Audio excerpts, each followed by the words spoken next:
Today we're going to talk about inequalities. Can y'all say that word? Inequalities.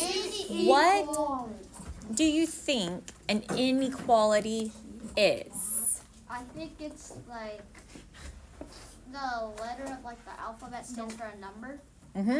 So it's part of algebra, and we have variables. So we have variables that represent a number. An inequality is similar to an equation, but it doesn't have something that an equation has. What do you think that is? The equal sign. Yeah, doesn't have an equal sign. What does it have instead? That has like the greater than, the less than, and Yeah, equal than. it has the greater than, the less than symbol. Okay, there's other symbols too that we're not talking about today. You will see them later on, but not today. So today we're just focusing on those two symbols. Okay, and inequality, we're going to define what an inequality is. An inequality is a relationship between two expressions or values. So sometimes I'm given just the exact amount of something. I don't actually have to solve anything. I'm just given the amount that are not equal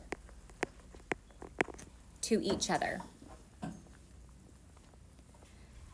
So I have two symbols. The first one is the less than symbol. The second one is the more than symbol. How do I know that one is considered less than and one is considered, oh, sorry, not more than, greater than. I don't know why I wrote that. That's weird. Greater than.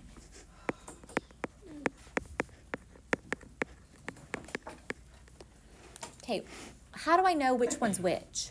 Anybody have any idea? The greater hand goes to like you eat. Let's say you eat Brock's like you eat Brock's head on this side, and then the left hand's like you're eating Sean's head on this side. It's like the right one always. So it's like the alligator wants to eat the bigger number, or Pac-Man wants to eat the bigger number. But how do I know if I'm just looking at it? I'm not comparing numbers. So how do I know that this is considered on the left here? How do I know that this is less than? L equals left in the alligator. Ooh, thing. yeah, okay, so that's one way. That's one way to think of it. Notice how this kind of makes like an L. Okay, so it's less. That's the less than symbol. All right. Another way, guys, what way do we read? We learn to read from what direction? Left to right. So if I put a number on this side of this sign and a number on this side, I read it left to right. I would say 2 is less than 3. It goes left to right. If I put a number on this side, it would be 5 is greater than 4. So we're reading it left to right. You have to make sure that you understand these symbols even when they're not around numbers, okay? All right, how do I determine if an inequality? Yes. I just saw equal sign. Okay, so we're about to talk about it. All right, so how do I know if an inequality is true or false? Okay, if I have a question or a problem that says, tell whether 17 plus D is greater than 23 is true or false, if D equals 4. Okay, the first thing I need to do is write the inequality. So I'm going to pull out my inequality from my problem. I'm going to write it out. This is just like what we did last week when we were solving equations and having to determine if they were true or false. Step 2, I'm going to plug in or substitute 4 for the letter D. Okay, that's not always going to be my number. That's not always going to be my letter. I want to plug in the value of the variable. So wherever D was, I'm going to plug in a 4. Step 3 is solve. So now I'm going to solve what 17 plus 4 is, which is 21, and then bring down the other side of my inequality. But is that accurate? Is 21 greater than 23? No, it is not. No. It's not So accurate. I'm going to draw a line through it to show that it is not Thank you, bro. greater than. And step 4 tells me that if the answer on both sides are equal, or if the inequality is incorrect, which in this case it is incorrect, the answer is considered false. Okay, and we have a couple of practice problems below.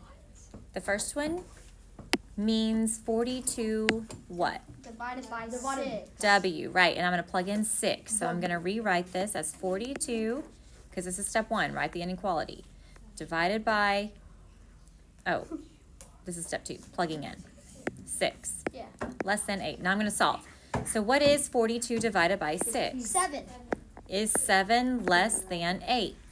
Yes, 7 is. Yes, it is. So it's true. Yeah.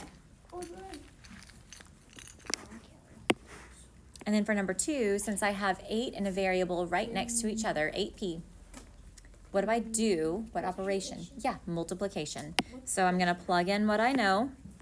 8. Now remember, I don't Put true or false. don't remember. I want you to remember. Don't forget. Don't forget, whenever you plug in a value for a variable, you want, if it's touching a number just like that, you want to separate it with parentheses so it doesn't look like you're writing 86.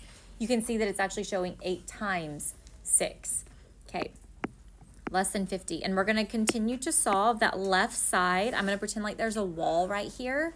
And I'm just going to keep focusing on solving that left side of the inequality sign. 48. Yes. That is. And is it less than 50? Yes. So it is true. It's kind of easy.